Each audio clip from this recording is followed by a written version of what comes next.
generating system in the world. So that's what we do. That's where we get lots of, you know, right now with the forefront of the technology. And I call this one is the technology that's going to be in the future, the leading technology in the photovoltaic at this point. So it's a, so I have over here something like, it's a simple idea like you think, and I put that leaf instead of being you know, some kind of cigarette or anything. So, and I tell everybody it's very, very simple idea. To tell you how simple, actually this is a gadget that my daughter is with me right now, sitting in the back of the room somewhere. When she was 12 years old, I helped her to make it for a school project. So the concentrator, it's a lens, it had the cell, and it was running a windmill like that and a little car or something. So the concept is good. So you have to go into make this one into total system. And that's where the trick is, and you need the cell, you need everything else. So it's basically, I say why is it PV? Because it has the lowest energy generating cost. It generates electricity, and today with some of the subsidies today, okay, you could make it for 10 to 12 cents kilowatt hour. And without subsidies, without government subsidy, it would be like 16 to 17. That's pretty close to how much we pay for the electricity at this day. And it has a lot of headroom to move forward into lower cost.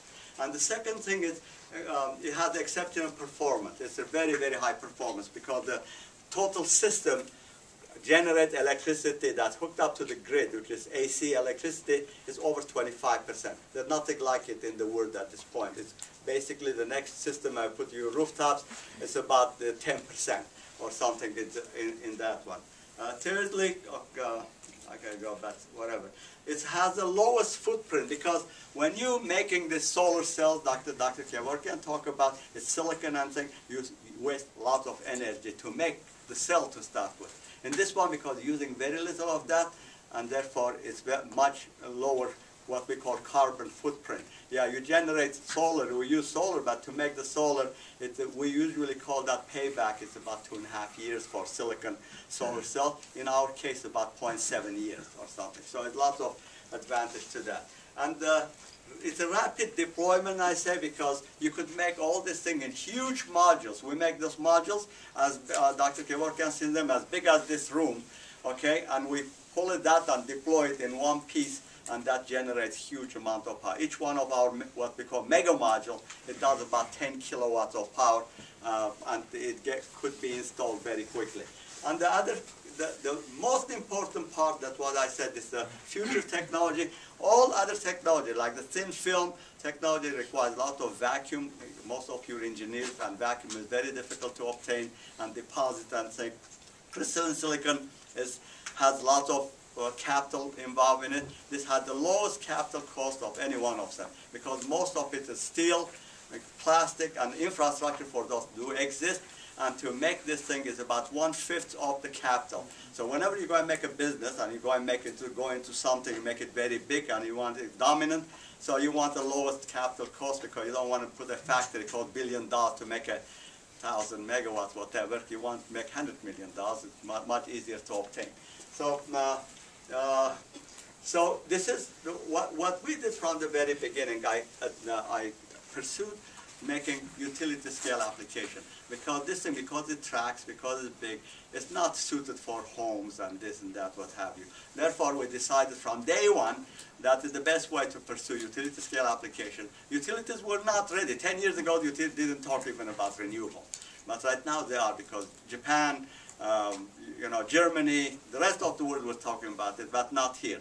But last few years, all our consciousness has gone up about the environment, saving the environment, doing this, and utilities have been mandated to do this, and therefore we've been able right now to pursue this. And if you look into it right now, a lot of utilities at this point, they're really interested and they're trying to racing against the time to fill their budget because they have what they call it, states they have RPSs and saying that you have, somebody is going to talk about it later on, that you have to have 20% of your energy by 2020 generated from renewable.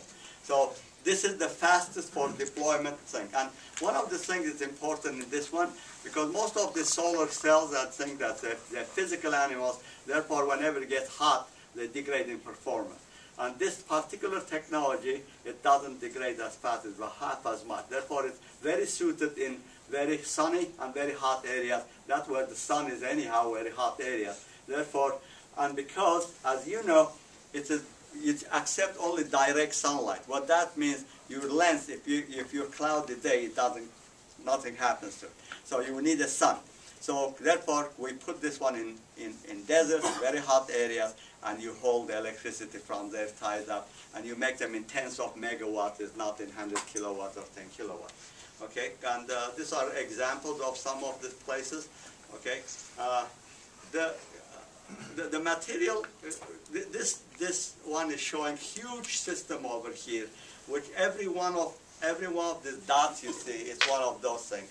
And altogether about 8,000 of those on the system. And they're all tracking the sun all simultaneously, you know, very accurately. And think about this one, half of one of this square, you see, the biggest square is how much semiconductor material in that. All rest of it is plastic. So if you put all the semiconductor material in there, and it's only, because it's 600 times reduction, you have only altogether about this big semiconductor, rather than having, this is 75 feet by 50 feet high, 75 feet wide. So it's, you see the people right underneath of it, very tiny. Let's see him over there. So this is the process. It goes from a wafer to for a packaging, to a receiver plate, to what we call mega module. It goes, get mounted, it goes to the grid. And with me, I have over here, I brought that later on, you could come and see me. This is a wafer, it's hard to see, and I have a lot of squares. Each one of the squares over here is little tiny cell. Each one of these tiny cells is about 0.78 square centimeter, and under concentrated they put 10 watts of power. They're very powerful. Okay, so I'll show you that when we're done with the presentation. And what we did over here, like the wind is done, if you've seen the wind, it's very, you get small wind elements in the past in your farm, and slowly got bigger, right now having the megawatts in each one. We took the same example and we went in there, trying to make the system as large as possible, because those are very high efficiency, you have the smallest footprint. You make it very large, then you reduce